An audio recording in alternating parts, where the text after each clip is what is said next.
Okay, you're back. Welcome to the Zoning Design Review Board meeting for December 8th, 2016. I will call the meeting to order. Roll call. All right. Member Tigert? Here. Member Allen? Here. Member Laz? Here. Vice Chair Dorman? Here. And Chair Cook? Here. Let the record show that everyone's here. Great. And can I ask you to stand for the Pledge of Allegiance?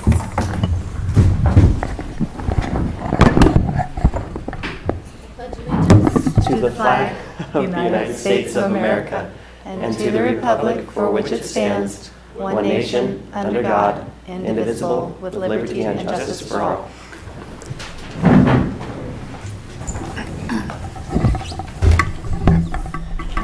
Are we making an adjustment to the agenda?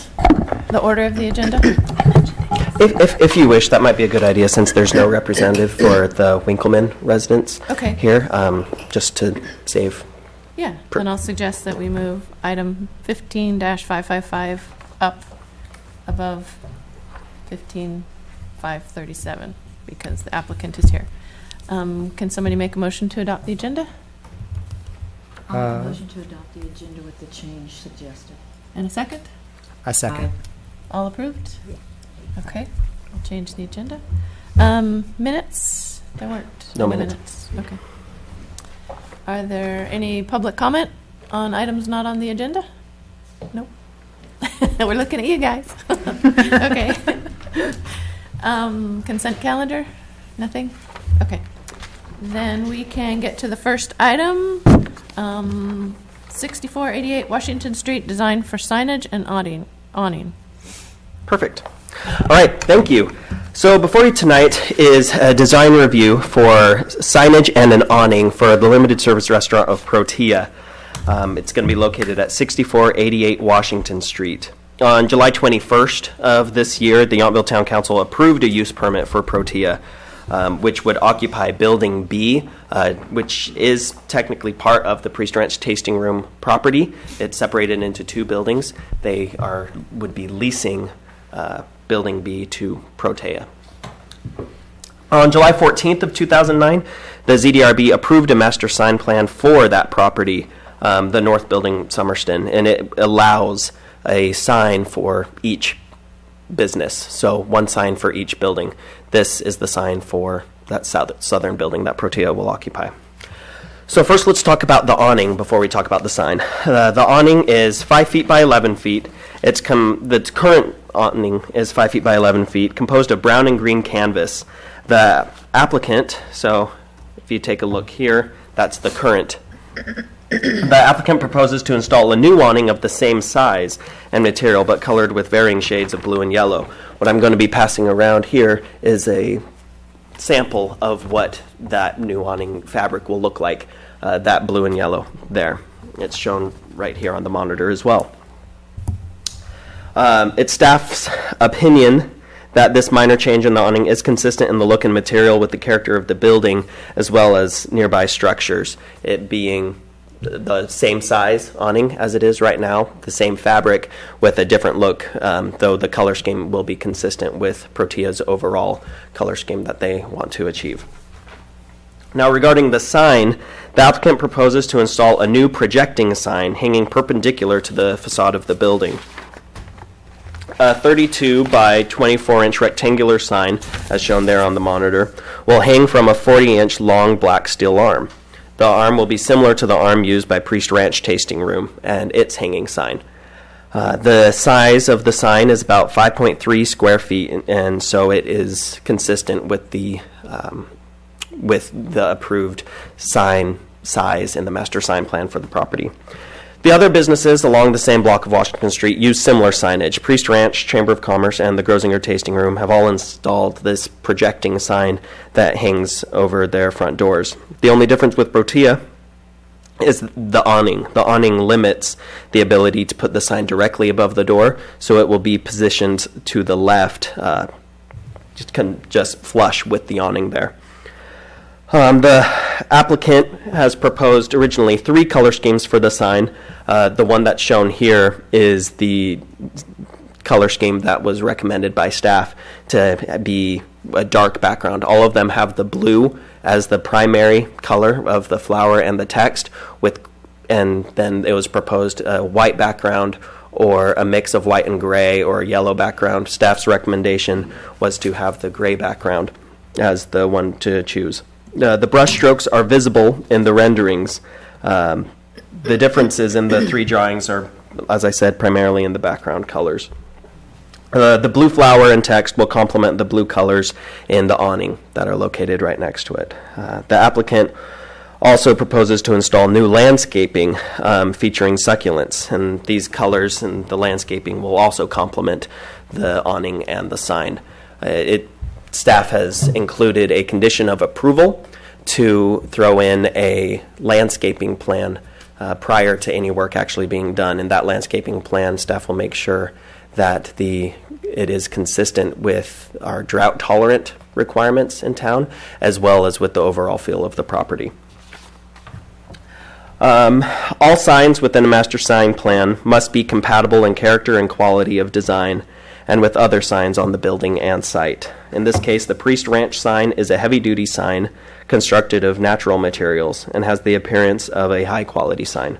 The proposed sign is constructed of laminate, and it does not have the same organic form or quality of the Priest Ranch sign, although it is noted the signs will be placed on separate buildings, and it will have the same metal frame similar to the Priest Ranch, so it will have continuity in that sense.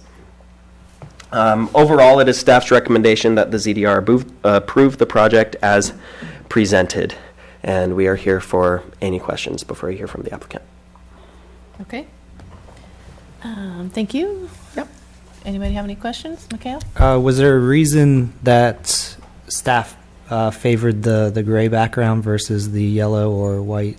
With it being the laminate, it was staff's opinion that the white or yellow would be very flashy, and the darker background with that gray is more consistent with the overall master sign plan of the site. Yeah. Any reason why the material is different for this sign versus the Priest Ranch sign? They're ultimately different buildings, and so since they're going to be produced by different people, different buildings run by different people. Preference, which will work better or more? I don't know if one necessarily works better than the other. They are both signs. It becomes just what the material is. But this material is more reflecting, more shine. It could possibly be, yeah. Karen? No questions? Carrie? How thick is the laminate? The actual sign, is it? The thickness of it, that was on It's 1.5. Somewhere. 1.5 inch inches. thickness. So the actual sign, although it's laminated, is 1.5 inches thick. It's substantial. Yeah, the sign itself, the Protea sign will be on either side, and it'll be on a block of wood that is 1.5 inches. For out of reference, the Priest Ranch sign is about 2 inches. And so you're asking, as a condition of approval, to surround it with the metal frame, similar to To be Priest consistent, Ranch. yeah. Okay, and is the awning a different color from what originally was conceived? Is this something new, the blue and yellow of the awning? The original awning look is this. When it was brought to council, those depictions also showed a yellow awning similar to the background right here. So when council had it approved, that was shown there. So the applicant is The color of the asking door to is the ask- same. The Those stay the applicant same. Yeah. The applicant is asking to change from yellow to something with a yellow and blue, this preferred stripe. Correct. They're requesting this blue and white stripe there. Thank you. Okay, I think that's questions for staff. Now we hear from the applicant. Hi, everyone. Thanks for seeing us this evening. Sure. I have a bit of a cold, so if I sound... So please introduce yourself. Sure. So I'm Doreen Gosselin. I'm a owner of Protea Restaurant, along with Anita Kuragina, who couldn't be here tonight. And we're here to present our the prospective awning and signage for our project. Okay. We're here to answer any questions you might have. Okay. Carrie, did you have any questions for the applicant? Could we see, this is for the applicant, but could we see the picture, please, of that staff had showing the facade along the site there?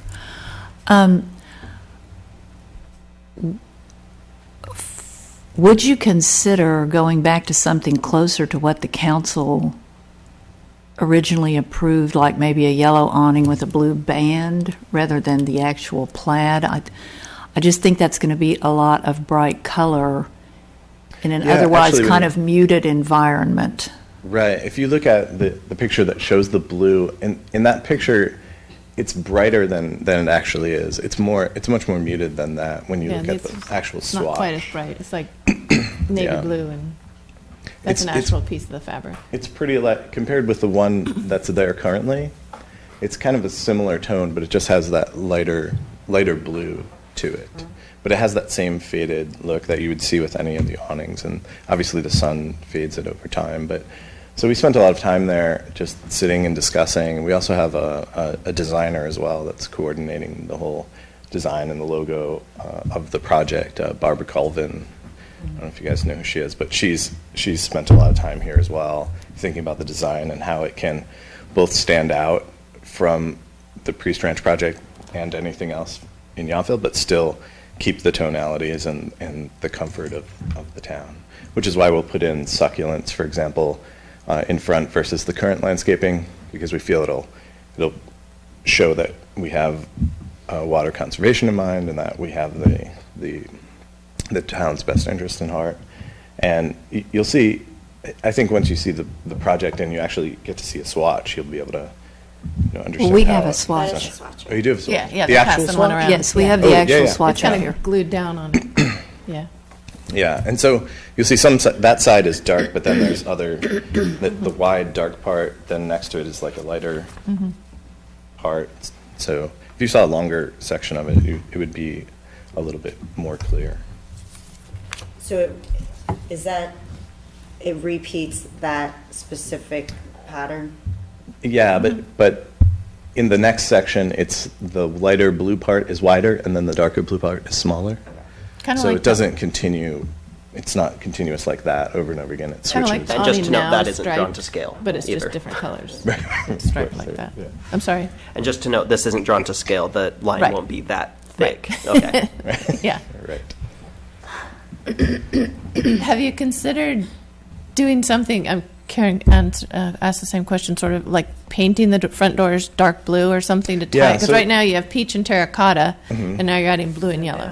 Actually, the doors, the way that we have them planned currently will be, so the gray that's in the sign, the two doors on the outside will be that gray, that same kind of gray, like a muted gray tone, and then the middle door will be like a light yellow. Okay. So it'll all tie in Okay. together. Good. Yeah, so it won't stay the same color, because that wouldn't match, obviously. So. Yeah. So you are repainting We're the repainting door. the doors. Yeah, that's To a our, different that's our color. plan, yeah. Okay. Yeah. Mikhail, did you have any questions? Okay. I don't actually have any problem with any of the colors of the sign. I kind of like the yellow with the blue, because it goes with the yellow and the blue. Right. What type of food you going to serve? So we're serving eclectic, affordable cuisine, and the menu will be changing every day. Because So the soup, blue and salad. yellow to me looks French.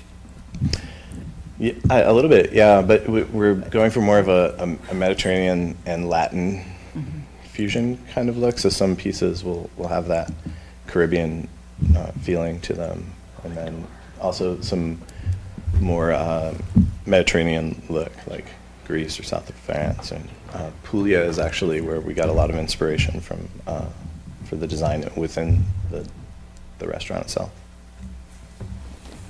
And when do you expect to open? April is our current time frame. We have to see when our building permit comes through, but assuming it comes through in December, we should be done by April. Nice. And will you carry the yellow, gray, and blue theme through into your interior? Is that your Yes. plan? Yeah, so there'll be the tile work that'll be inside will be that same gray and blue as well. We're going to mix some red tones in on the inside, but for the most part, that all will carry through. Yeah, and we do have like I said, a professional designer and branding agent that's helping us with that.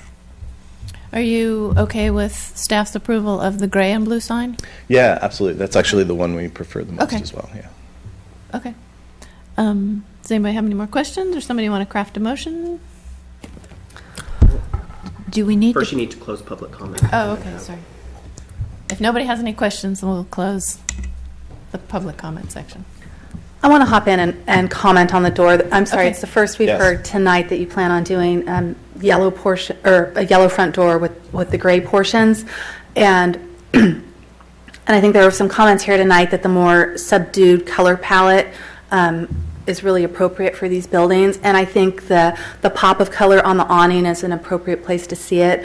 I hate to raise this late in the game, but the yellow front door would seem to stand out more than perhaps other buildings in town, and more of the aesthetic. So I just want to toss that out there for the ZDRB's just comment discussion. How we're looking at this is two buildings on a single site, and you can see they share a lot of the same characteristics, and so that shared quality is important, but at the same time, it's also understandable that each business brands for what they're offering. And so I guess that's where the finesse in this lies, in allowing the branding for this business, but to tie the site together. And we've worked with the applicant on the sign, and we feel that's achieved by use of the rod for hanging of the hanging sign and the similar width, and then the banding, since one is an organic wood one while the other is more of a laminate. And so you can have differences. You may very well be able to have different colored doors, but since that isn't shown on the drawings and that would be part of the approval tonight, I just wanted to make sure that you understood that.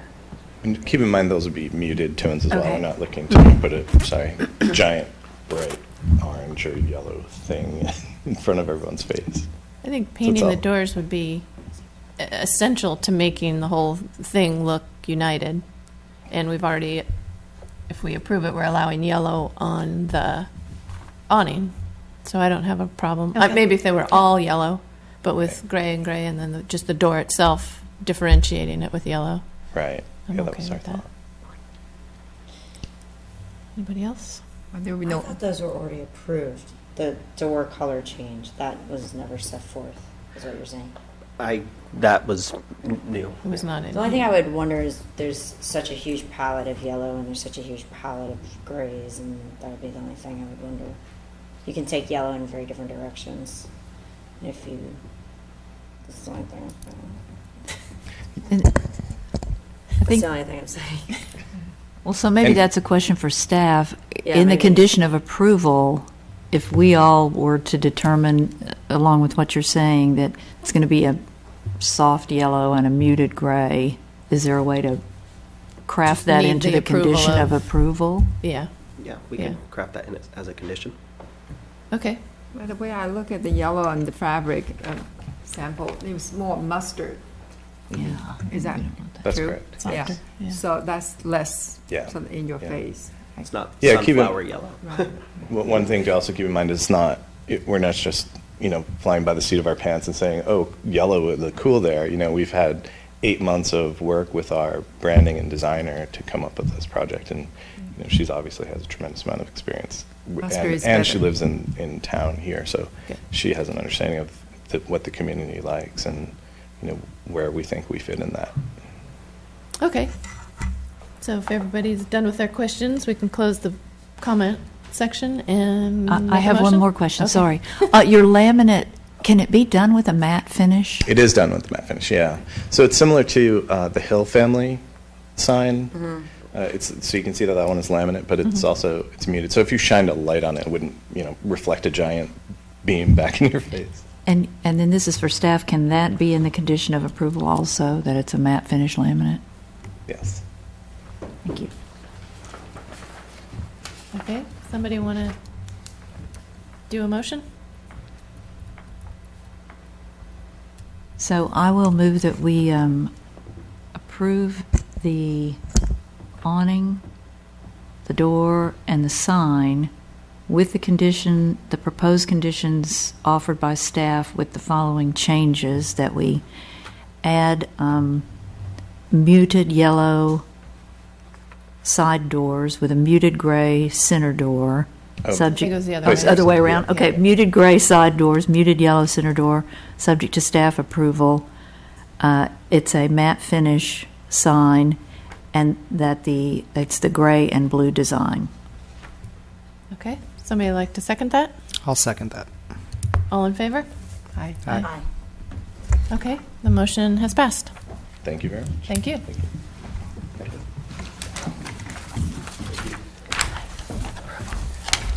Okay, we will move on to item number 15-537 for the residents at 6702 Washington Street. All right. So this application is a funny one. It was actually approved back in May of 2013 by the ZDRB. However, the permit has expired due to construction not commencing within 2 years. So now the applicant seeks to reinstate project approval. In summary, the applicant seeks to construct a new single-family residence, an attached one-car garage, and install landscaping, fencing, and site improvements to about a 4,800 square foot parcel. The new home will be 937 square feet. It'll be cottage-type, single-family dwelling with a 340 square foot garage. The house will feature a 78 square foot covered front porch facing Washington and a 281 square foot covered porch facing Starkey, and a 27 square foot second floor balcony facing east. After taking into consideration the floor area exemptions for the porches, balcony, and the 200 square feet of the garage, the total proposed floor area is 1,077 with an FAR of 0.246. The maximum allowed is 0.25, so that is within the requirements, just barely. The drawings depict setbacks on all sides of the development that comply with the standards of the Old Town Historic District. Now, in 2013, the project was approved with conditions of approval. These exact same conditions are attached to this one this time around with just a few minor changes, which I'm going to go into right now. So first, regarding parking. The single-family residential uses are required to provide one covered and one screened parking space. Each of the spaces need to be independently accessible rather than relying on the movement of another vehicle. So following the May 2013 ZDRB hearing, the applicant was given approval of the project with the condition that one on-site parking space surfaced with grass pavers should be provided in the rear yard to the east of the garage. So here, to the east of the garage. The condition is also included in the attached conditions of approval, though the applicant may propose an alternative to grass pavers that better fits the landscape plan. And so the parking space and the one available in the garage would now satisfy the parking requirements for the building, garage, and that one. Next is the stone wall. The stone veneer wall enclosing the courtyard, as shown in that rendering, is shown to be 5 feet tall with elements reaching 5 feet 6 inches. Though approved in the initial application in 2013, staff recommends that the ZDRB discuss this element and determine whether it is an appropriate use and amount of stone. As you know, the Old Town Historic District's design standards state that the use of stucco, brick, or stone, when used, is encouraged to be an accent feature rather than a predominant building element. The stone wall enclosed in the courtyard, along with the stone siding and stone chimney, may be interpreted as a more integral building element rather than as an accent feature. However, that is up for the board to discuss and determine whether it is or not. Regarding landscape, in May of 2013, the drought requirements weren't as intense, I guess, as they are today. And so the town did not have the same drought-tolerant landscape requirements put on this site. It is recommended that the applicants consider submitting a landscape plan for the development that incorporates drought-tolerant native species of trees, shrubs, and grasses. So a condition of approval has been written that reads as follows. The applicant shall submit a landscape and irrigation plan consistent with the State of California's Water Efficient Landscape Ordinance, or WELO, to be approved by the Planning Department prior to issuance of a building permit. now, after landscape, we also have this guy right here on the plans. It's an HVAC unit. The drawings show this condensing unit slightly encroaching within the 5-foot setback. The Yountville Municipal Code states that the location of air conditioners shall consider the relationship to adjacent buildings, especially bedrooms and main living areas. The board is being asked to consider whether this location is appropriate given the proximity to a residence across the fence. This is an image of what is located right there. The HVAC unit would be about 3 feet away from the fence here, following what looks like a 10 to 12-foot driveway, and then the residence begins here. So it's up to the board to discuss whether that is appropriate or not. Also, there is a heritage oak listed on the town's heritage tree survey located on the northwest corner of the property. So conditions of approval are also included to maintain that that tree is protected, including during construction, having a tree protection zone, having regular inspections by an arborist as well. All of those are called out in the conditions of approval. So that concludes the highlights of my report. If you have any questions, I'm also here. We do not have a representative from the applicant, so I'm all you get. Okay. Thank you very much. Mikhail, you have any questions for staff? No. Okay. Barbara?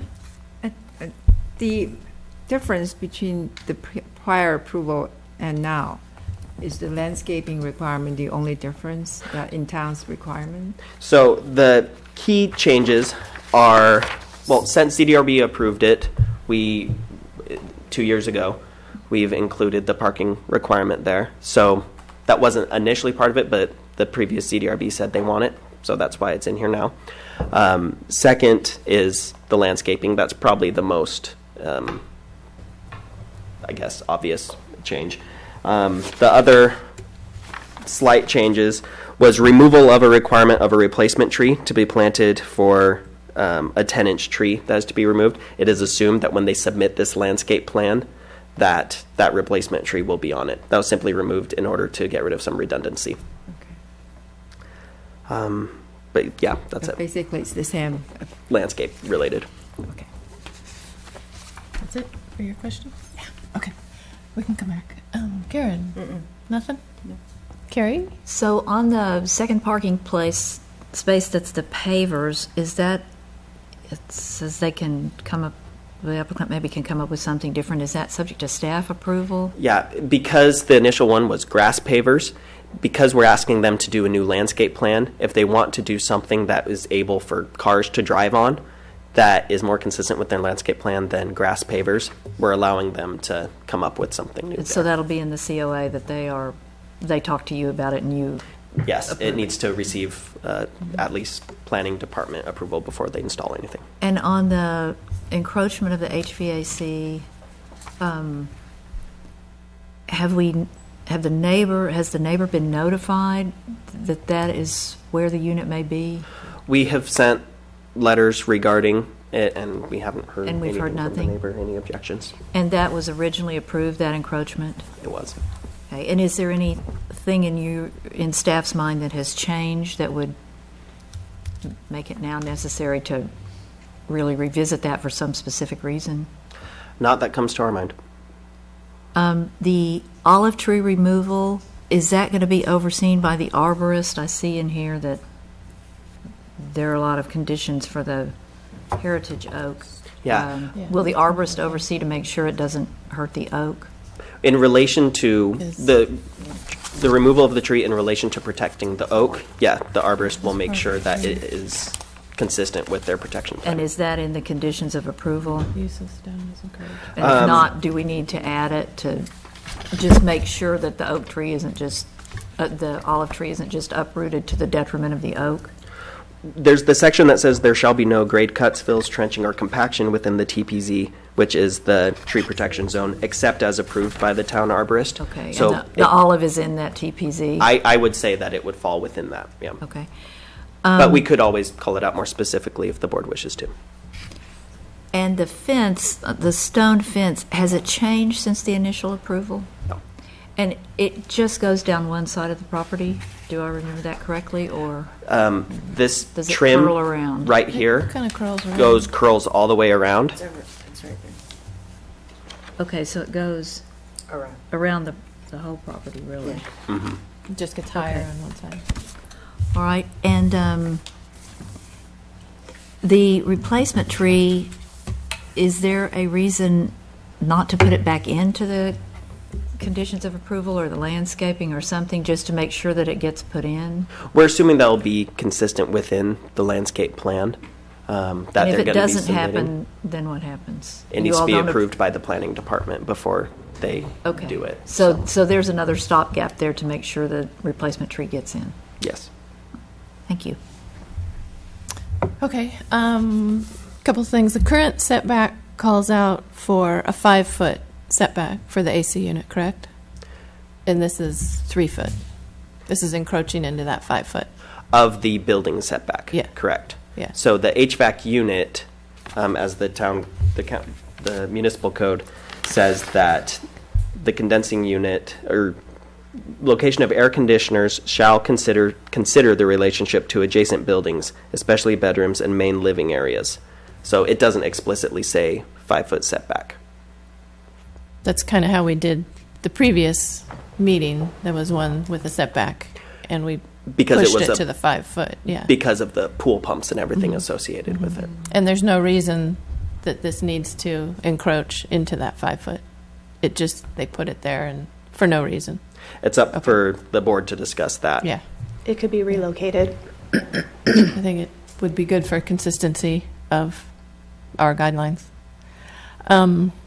And the stone wall, since the Old Town Historic District does call out that it be encouraged, when used, it is encouraged to be used as an accent feature rather than a predominant building element.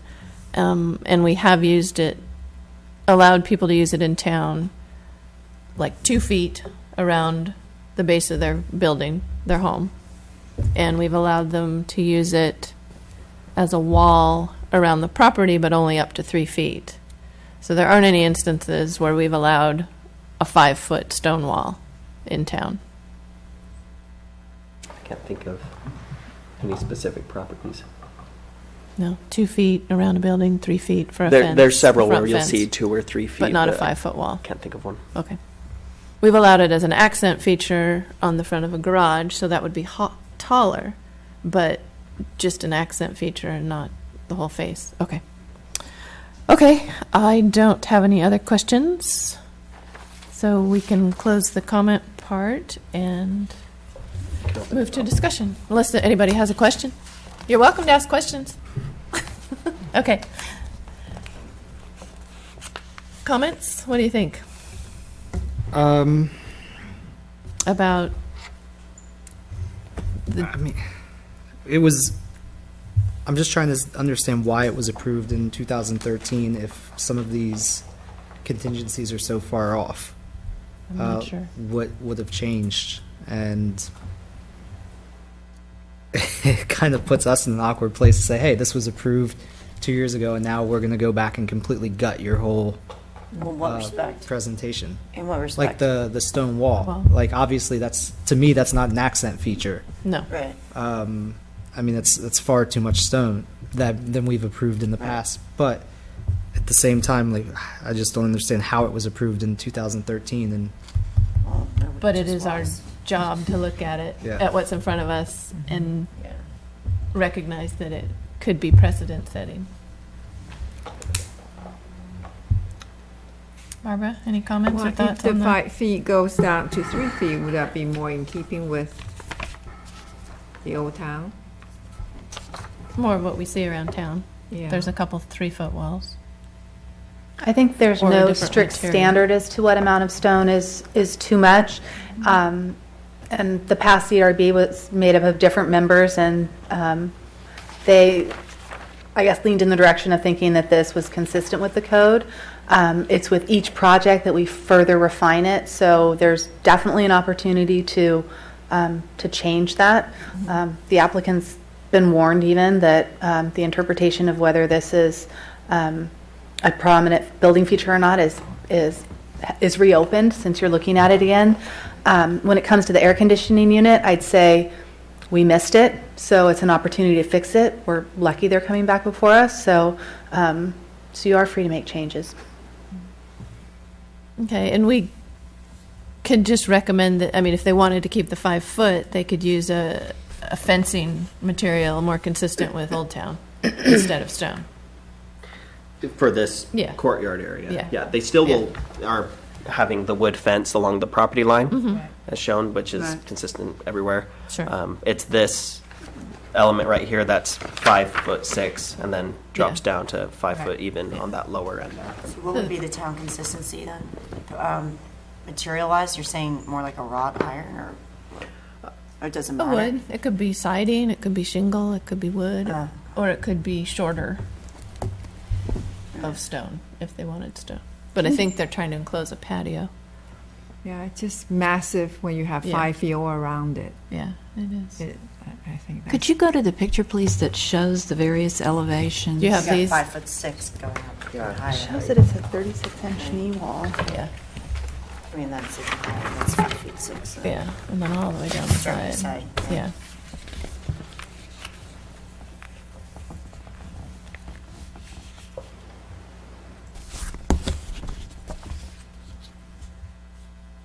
That one there? Yeah, those. So the It shows it from upper- different angles. The upper 36 inches of the, I guess, porch surround is illustrated and would be constructed as a knee wall. So they've extended the use of that because of the elevation on the inside of the, obviously, the porch. So it does hold sort of a structural or functional quality where it's part of that patio or deck, but because it needs to extend so much lower to hit grade is why we're seeing it at 5'6". Right, and I think that's what takes it from an Yeah. accent to a Yeah. large feature of the property. Right. And it goes all the way around the Agreed. patio. And where does the wood fence go, other than that one little side? It's just on the property line. So, Between the other houses, but on that one Where view, the there's a little HVAC bit of unit wood. would go, correct? North side. Okay. so let me get the site layout. So it's going to be along the HVAC.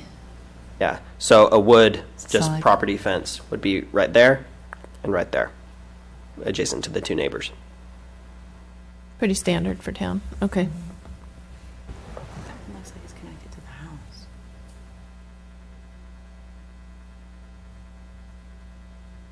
Yeah, it just encloses the HVAC stuff right there. Okay, so what are we thinking? The HVAC, does that make sense I think we ask them to move it to the 5 foot normal. to keep the standard? Yeah. I agree. Particularly there's a neighbor next door. Yeah, okay. And the stone wall? What do you think about the stone wall? Well, I think 5 feet up to 5'6" is a pretty massive It's run of substantial. stone. I mean, I do appreciate that in 2013 there was a different set of people up here, but I also do appreciate that we have to look at the code as it exists now and do our best to interpret it. So I think 3 feet would be acceptable, Or a different material? or a different material. Okay, I think different material, this massive, will be softer than stone. Yeah. so do we need to make a motion to that effect, or? Well, regarding just how would you like that condition to be phrased? Saying either reduce the stone to 3 feet or come up with another material subject to ZDRB approval again? Or how would you like the decision to be made on this other material? If we're saying that the stone is not being used as an accent feature, it's more predominant, can we just give it back to you guys to approve so that it doesn't have to wait another month? If that's what you all want, you can say subject to staff approval. That's if you trust me. Of course we do, Nathan. Realistically, are they going to get started within a month if they waited True. 2 years? True. No, that's probably true. Yeah, so we can ask them to come back with another option. If that's what you'd Okay. like, we could do that. I'd personally like to see it again, just because it's going to be a substantial change. So, Okay. You want to make a motion? I know, that's the hard part. I'm not allowed to do it, so you guys have after to do it. Carrie's motion. I know. Carrie's the king of motions. You want to make the motion, Carrie? Oh, y'all put me on the spot. Oh, you're good at Well, it. just real quick, if they do want to continue the stone, that around the courtyard, right now it is a 5-foot wall with elements that are 5'6". We just change it to 3 feet with elements that are 3'6". Is that how I interpreted that? Or not to exceed 3 feet ever? I would say not to exceed 3 feet. The element was, I'll just pull up this one. See this little jut up there?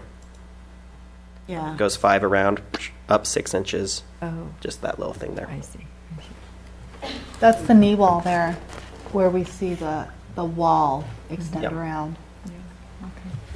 So how would you feel if it was limited to the knee wall, where we saw those taller sections where it was part of the structure, but then where it walled in the landscape courtyard area, it was changed to more typical So you mean if the fencing? stone comes to where the column, the tall stone comes to where the column is, That front column. and then it stops, and then there's a wood or something else around? Is that what you're Where saying? it transitions more to a fence rather than the structure. And a good way to see it in plan level is on sheet A3. If you have those available, we can also pass it around if you need.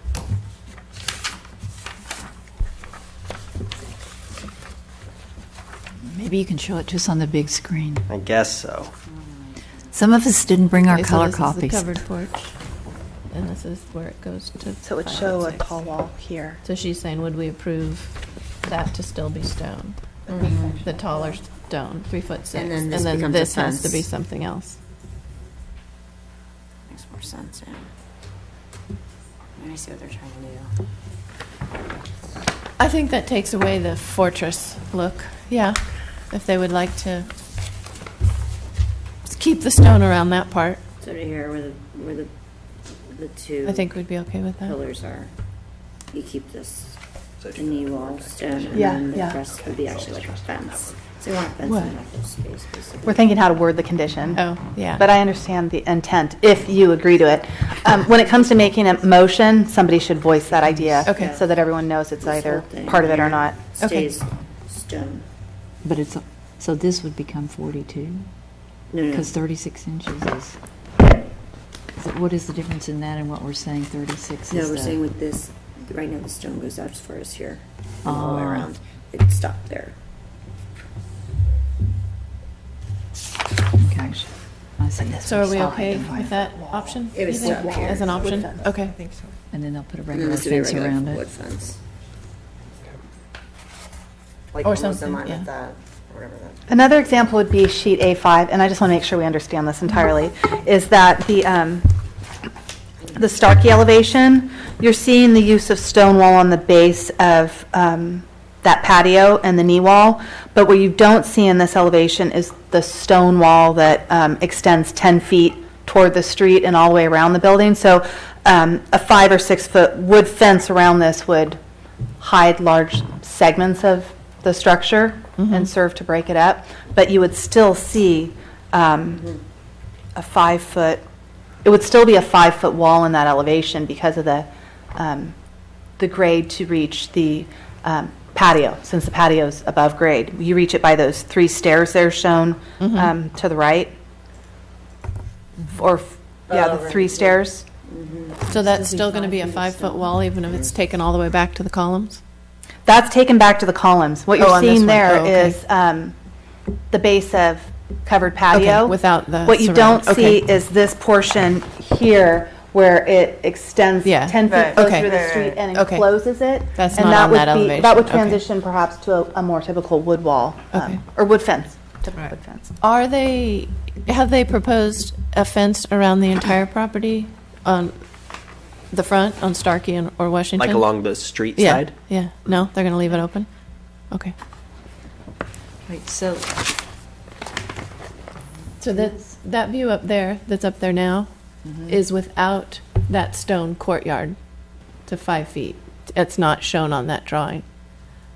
So if we allow them to show the stone around the part with the columns, then that's what it would look like behind whatever structure they use to enclose the patio. so that stone right there is 3 feet? How tall is that? I can't read that. That's 5 feet. That's And 5 you're feet. suggesting that This that stays right at here 5 is feet? 3. The blue line is 3 feet up. Okay. And the top of that blue line is the subfloor or the floor in the patio. So that shows that where people would be standing. So you're suggesting that that piece of the stone wall stay at 5 feet? I'm saying that's an option. It's still, it's not as dominant a feature if you take away the stone around the whole courtyard. Yeah, I think if we add the wood fence or whatever material they choose to use, it then allows for more stone because it's more of another object to then make it still an accent, but you're just increasing the ratio of something else, and Yeah. is kind of the And way it I covers see that part of it too. Yeah. Yeah, I'd be okay with that. Leaving the stone there and doing something else for the patio, In the fence. or whatever they're calling it on the Courtyard. drawing. This would stay stone, Yes, this would stay stone, and this would become Right. something else. something all the way around. No, to here. No. This stays here. Leaving all That's that stone, the but same this that you see starting And then this here and the around. rest of the way around Yes. is 10 feet some- out, another 5 feet material. over, and Yes. then 20 So it'd be like a feet fence back without a would fence, be a wood because they fence already have a to fence. surround it, because that's Right, That's this that's portion. understandable. Level Yeah. courtyard, pretty much. okay. Down the steps to That Okay. makes sense. grass, surrounded by wood. Makes then sense, up thank the you. steps to stone. You want to do a motion? I don't,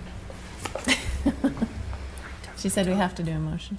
no, we do, but, so the, and I'm just thinking out loud here, the motion would be approve with the change of X linear feet of the wall next to the porch can be stone not to exceed 5 feet, correct? The rest of the fencing material is not stone. Is that what we're, is that That's in what we're saying. layman's terms what we're Yeah. saying? I would say it's eliminating the stone wall, because the area we discussed around Yes. the covered patio is not a wall. It's No. part of the structure. Okay, that makes sense. Okay, and it's limited, but it's limited to 5 feet. Any stone, the stone surrounding the patio is limited to 5 feet. I think there are sections, it's 5'6" on the drawings. I'd be concerned about limiting height on that. Well, that's what I'm trying to We're get to eliminating the is, stone fence. right, That's all we're doing. yeah. So, but, so Part for of the purposes of the structure, motion, This. we would have to go to 5'6" on the stone Yeah, for so I don't structural think we need to purposes. Eliminating even the mention stone that. wall. We're just Okay. eliminating the stone Right. fence around. Okay, Because We're you're allowing okay that the it's over stone- 3 feet, which way you thought was We're allowing the stone as presented on the house. So it would But be not on the fence. keeping this portion right here because that's where the kind of uplifted patio courtyard Right. area is. Right. Then when it goes down the stairs to this thing here, we're saying that could be changed to wood. Yes. and so that is structural. The stone along the patio is structural, Yes. or is it also a Well, fence element? No. It's not a fence element. Okay. Might I suggest referring to the courtyard, which is how it is identified on your plans. That section of uncovered stone is called a courtyard. So if you just said approve eliminating the feature of a stone wall surrounding the courtyard, that may accomplish what I think Yes. I'm hearing Okay. the board. Okay, so a motion to approve the project with 2 changes. One, to eliminate the stone wall around the courtyard, and number 2, to have the HVAC system comply with the 5-foot setback. While also incorporating the other conditions of approval? Yes, those are the changes to the conditions of approval presented by staff. Okay. Anybody want to second that? I'll second that. Okay. Yes. All in favor? Aye. Okay, the motion passes with the conditions of approval and the changes as suggested. That make sense? Yes.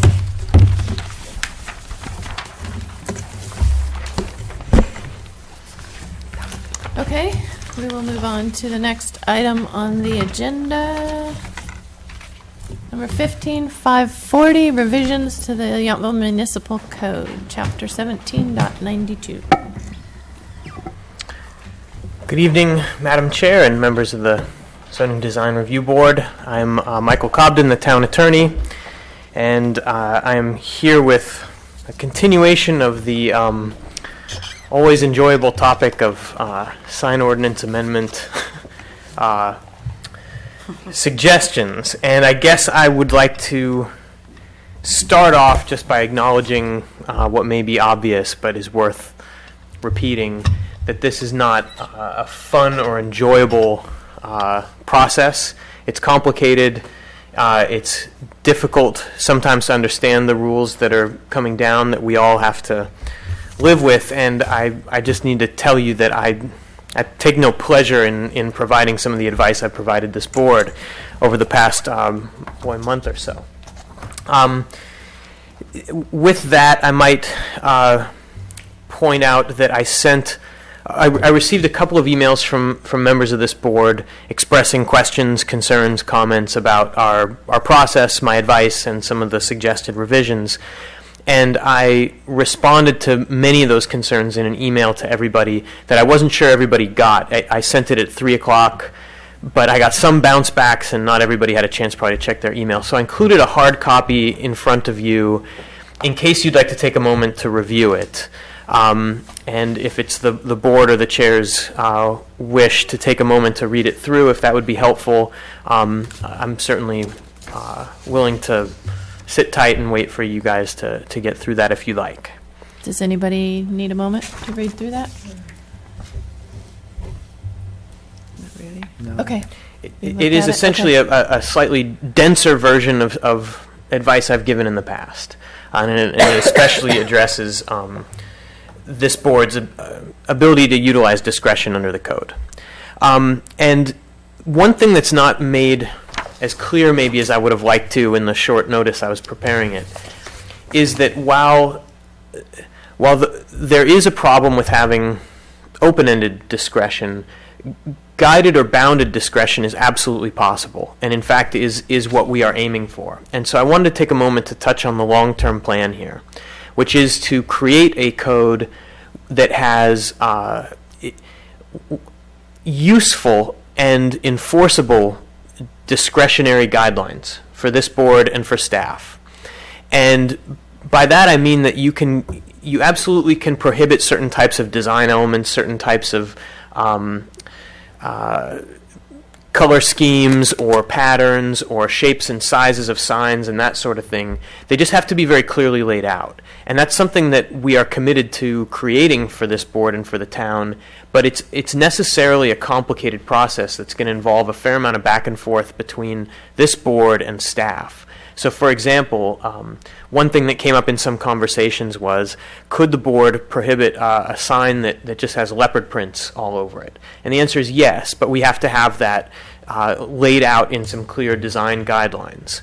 And that's not impossible to do. We don't have to think of every possible pattern or color combination or design issue, but we do have to give you a very precise, objective, and detailed guideline to work from, so that everybody knows exactly what is allowed and what is not allowed.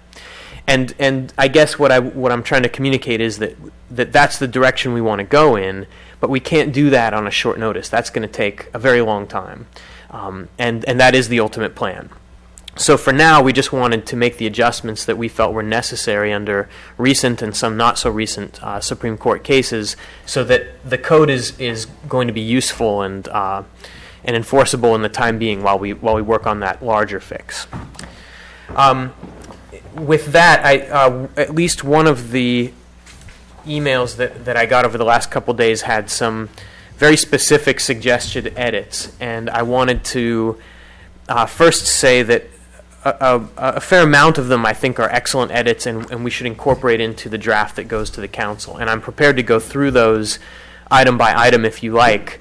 And then we can also go over some of the other comments or concerns at the pleasure of the board. But I wanted to see what your interest was in terms of approach those edits and that next step of the process. I think the edits were kind of just like a word here and there that needed to be added, like lease to Yeah, rent. that's a good example. Yeah. For example, the sections addressing the sale of a home, it was correctly pointed out that adding in lease or other types of real estate commercial transaction is perfectly appropriate and is an excellent idea. Same with use of the word lot as opposed to parcel.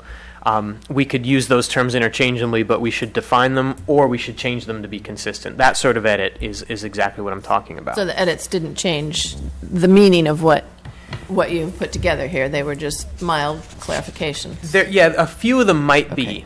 And I could go through them when the board is ready or if the board wants to. Some of them pointed out areas where I think there's a fair amount of room to adopt a slightly different rule or to define a term in a way that would be meaningfully different from how it's currently written.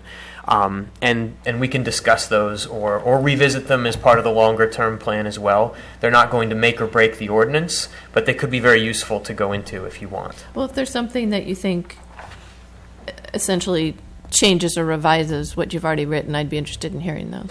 Okay. Let me go through my notes really quickly, and I'll go through them one at a time. And hopefully the page numbers match up with the accepted changes page numbers. But for example, the first example is in the definition of awning sign, which I have on page 2. But actually, no, on the clean version, it should be on page 1. Right. So there's going to be a problem as we go, but we'll do our best.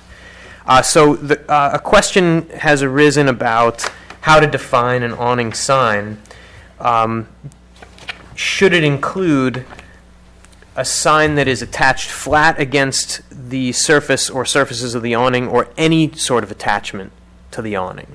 This is an example of, I think, an edit that would make a difference. So something that is stuck to the awning as opposed to dangling from the awning. Mm-hmm. And it seems reasonable to use the broader version of this definition, but I don't know if that's something that we want to discuss. Should we just run through them as you go by?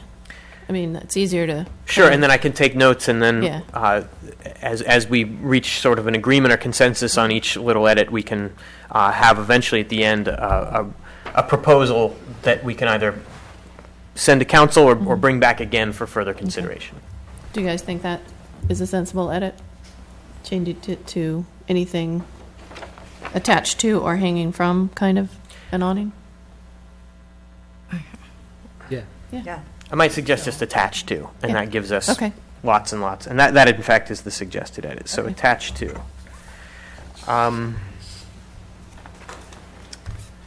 Let's see. Another example would be for the, let me see here, the Highway 29 signs. So this is a definition that exists in the code, and we were going to make some adjustments to it, mainly to eliminate the purpose of language. But the idea here is this is a sign that is visible from Highway 29 and placed on commercial property that abuts Highway 29. And the question is, do you want to, I suppose the question is, do you want to remove the visibility from Highway 29 and make it more applicable to any property that touches Highway 29?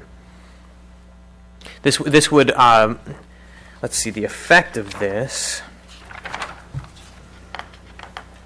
is it would be much broader. So any property that abuts Highway 29 would invoke. Meaning residential and commercial? No, Or are you this still is just sticking with commercial. So Okay. in general, and this is sort of a global comment, is that the code is addressing commercial signs primarily. So the Highway 29 sign is going to be a commercial sign. But why would anybody put up a sign on a property that abuts Highway 29 if it wasn't visible from 29? It would be a sign that might face another street. Okay. So the V Marketplace Okay. might be one example.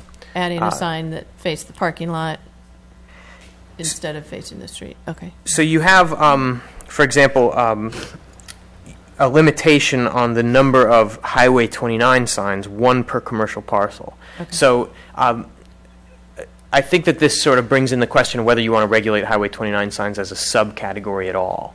And if you do, you would probably, I think, want it to be visible from Highway 29, or somehow maybe have it be a certain size or a certain height before it invokes this. Otherwise, it might have an effect on properties like the V Marketplace that might be unintended. The visibility is what's important here for the Highway 29, because a sign that faces the highway but isn't visible would be an exempt sign because it's not facing the street or visible.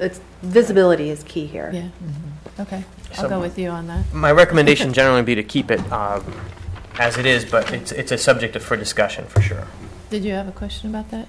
So is there something in either the proposed or current sign ordinance that would allow a property that does not abut Highway 29 to have a sign that could be seen from Highway 29?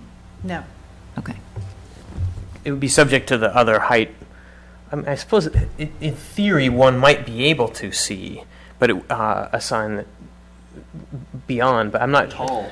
Well, because you can't put signs above a roof line, so no, this is really intended to be signs that are directed toward the highway for the motorist on the highway, rather than more the pedestrian or vehicular traffic here in town. R&D Kitchen has a R&D sign Kitchen facing has a the highway. sign, which is sort of unique in that the business is facing that direction. Where we see the sign otherwise is with the large monument at V Marketplace to identify the complex and more of the key tenants there. And this may again You be see- a more long-term issue too. I guess there may be one case where we have what would otherwise be a Highway 29 sign, but isn't because it doesn't abut the highway, is the Napa Valley Lodge sign, because it's the vineyard between the lodge and the highway, but it definitely faces that direction and would be visible from the intersection on the highway. But I'd say that's the only case of that, because otherwise all of our commercial properties abut the highway True. on that side. So there's one exception. Darn. So could you That we just should change it, address. rather than that abuts the highway, because the concern is visibility, Highway 29 sign means a sign visible from Highway 29 and placed on commercial property, period? I see, and to remove the location Yeah. element. Right. Just make That's it a fine. visibility issue. That edit Would that work take fine. care of our current exception of abutment? Seems like it, and Nathan whispered in my ear another exception perhaps is at the golf course, because Solano and the park and ride unit, or park and ride lot, both separate that property from the highway. So if they want a big sign that says hole number 4, they want it to be seen from the highway. Okay, that makes sense. So the suggestion is to remove or to put a period right after on commercial property. Okay. Yeah, I think so. Okay. The next suggestion is under newspaper vending machine sign. And the suggestion is to return the language that was deleted. So originally it read, newspaper vending machine sign means a sign attached to a newspaper rack or vending machine that identifies the newspaper being offered for sale. And the suggestion is to add back in or vending machine. And I see no issue with adding that back in. I don't know that vending machines are still used in town, but if it's helpful, there's nothing wrong with adding that language back in. Sure. Sure. Okay?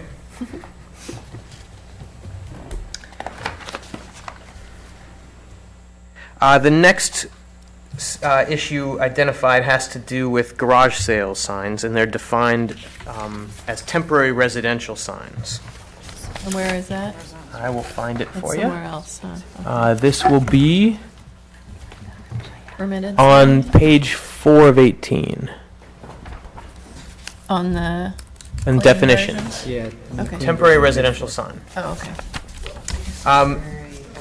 The current suggestion is that the sign is displayed during a yard sale, yard garage or estate sale, and for no more than 3 consecutive days. And the question is basically, can we extend this a little further, a couple of days before, a couple of days after? And the answer is you can extend it as long as you think is reasonable. So you could have it up to a week before and taken down no later than a day after, or vice versa. It's entirely up to you. The idea here, though, is to prevent sort of clutter and to prevent people from leaving them up too long. But the timing is entirely discretionary. If we leave it at 3 consecutive days, how would we word it that it could start a day before the sale? I mean, people would want to put it up on Friday, and then the sale's Saturday, and then they take it down. You'd Sunday, say Monday. precisely that. So it can be posted 24 no, hours before yours. Oh, yeah, no longer than 24 hours before the beginning of the sale, and must be removed 24 hours after the sale, and for no more than 3 consecutive days. So you couldn't, for example, have a week-long yard sale Right. and get a week of sign-up. that sounds good. So something to that effect is what I would recommend, but So, however you like. Do we think 24 hours is fair for someone promoting like if you're trying to get people there, is 24 hours enough? Put an ad in the paper. yeah, well, and I think that the language that was in there was, means a sign that is displayed for a yard, garage, or estate sale and maintained for no more than 3 consecutive days. And the for was changed to during. So if we went back to for, Oh, The then reason they could put it up whenever they wanted. For 3 But it would consecutive still be days. 3 days. The reason I mean, for was- just throw that out. was removed was because it gets to content. So the purpose of the sale determines the sign. If you use the word "for," because you're saying the sign is for a Oh, garage oh. sale, you have to read it to know that it's for a garage sale. That's a content-based definition. So the during ties it to a land use and does not comment on the content, and that was the reason for that. But you could, as I said, limit the time in relation to the use of the land for a garage sale. I think that needs to be clarified, because the signs need to be able to go up before the yard sale. So if we could make it 24 hours before and no more than 3 days. Anybody think it needs to be up more than 24 hours before? I don't think so. Usually you advertise garage sale Yeah, in you put a- newspapers. Okay. I've, I'm so new. I mean, I can go, honestly, I can go either way, and, I mean, in my neighborhood, sometimes the sale itself is 2 days. mhm. I could go either way on it. Well, we need to give them a, And we have to have something, right? Because technically, couldn't they put it up for 3 consecutive days, take it down for a day, and then put it up for 3 more consecutive days? Unless you tie it to the event. Okay. Right. So you could say 3 consecutive days, and it can be posted up to 4 days ahead of time, but they're going to have to take it down the day before the sale. So your parameters are entirely up to you, but they'll function mechanically. Instead of during, could we say in connection with? I think not. I think the connection is the problem. So during a yard sale not exceeding 24 hours prior or 24 hours preceding? 3 consecutive days. Yeah. So 24 before, 24 after, it must be taken down 24 after, and then 3 total. So this would, of course, allow, if you have a 2-day sale on Saturday and Sunday, you put it up on Friday, you just have to take it down on Sunday night. Sunday. Right. I think that's reasonable. Okay. Direction is clear on that one?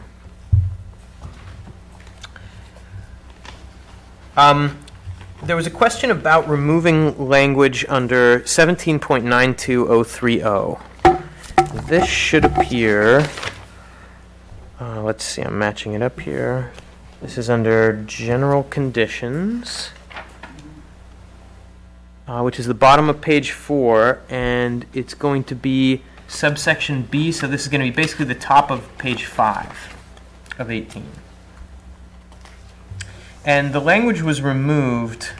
Oh, let me address this one. Yeah, and this is one I couldn't remember our reasoning, but I thought it came. This was removed because there used to be retained uses in the Old Town Historic District. It was Lavender Inn and Bordeaux House and different businesses. We created a new zoning district called Retained Commercial that has all those commercial businesses, so there are no longer commercial businesses located in Old Town, and the sign provisions were for the business in the Old Town Historic District. So the need for it has simply changed over time with the amendment to the code. So just to clarify, the language that was removed was a limitation on signs in the Old Town Historic District may not exceed 12 square feet. So now the general rule for basically residential or non-commercial use signs would apply throughout the town, and there's no difference in the Old Town Historic District. So this was a leftover. Because there are no commercial properties in the Old Town Historic District. Right. They've So been there's morphed into something else. Okay. A cleanup change. Okay.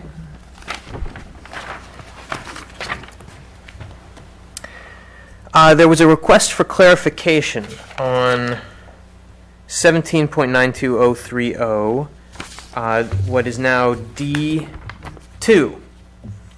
And now I'm going to find it here. This is page 5, about halfway down the page of the clean version. And the clarification is, how does this work with respect to window signs, temporary window signs? So these are going to be signs that are, half off olive oil products or something, a special that's going on for just a temporary period of time. And these are allowed, and the restriction is on size, up to 2 square feet total for the total business. And then, but they also cannot take up more than a quarter of the window itself.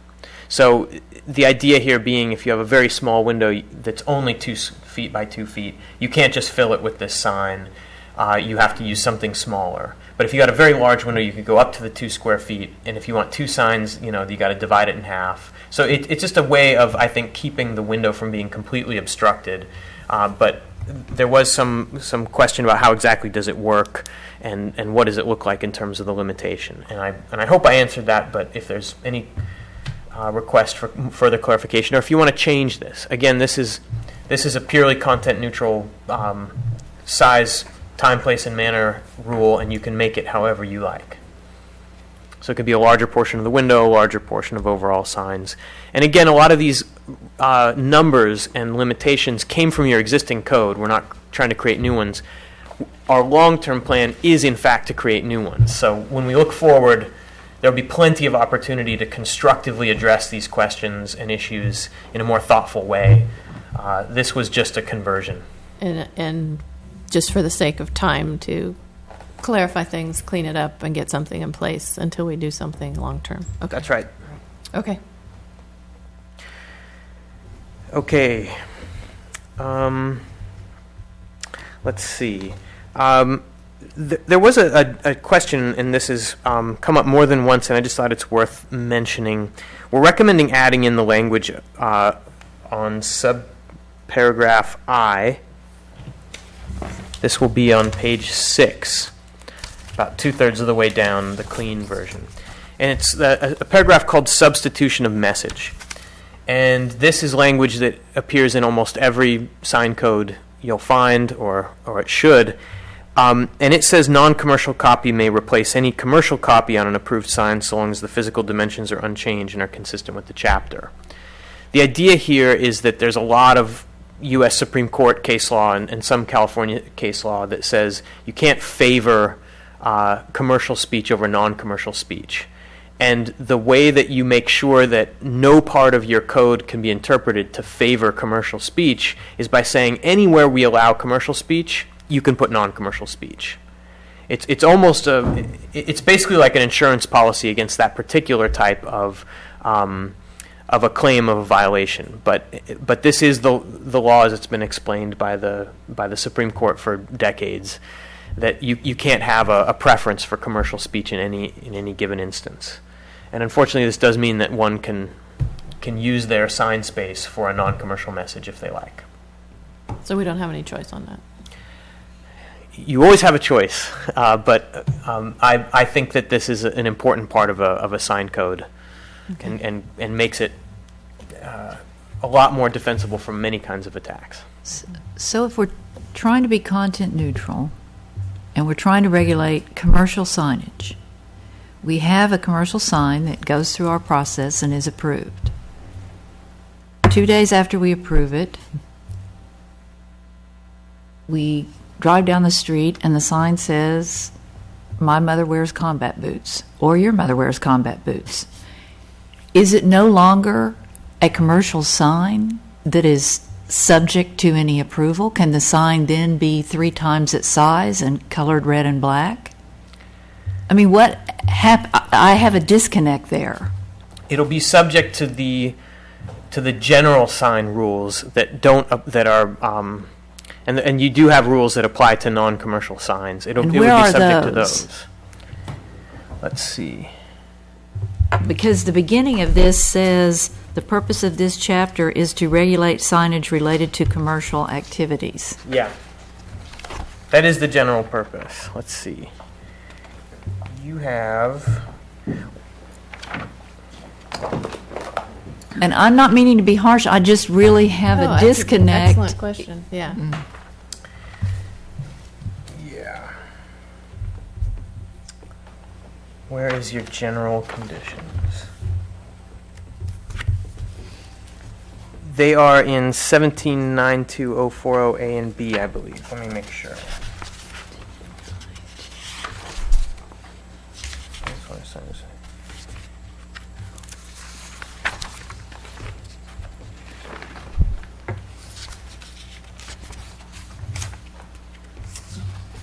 Yeah, they're your general signs that are permitted through A and B.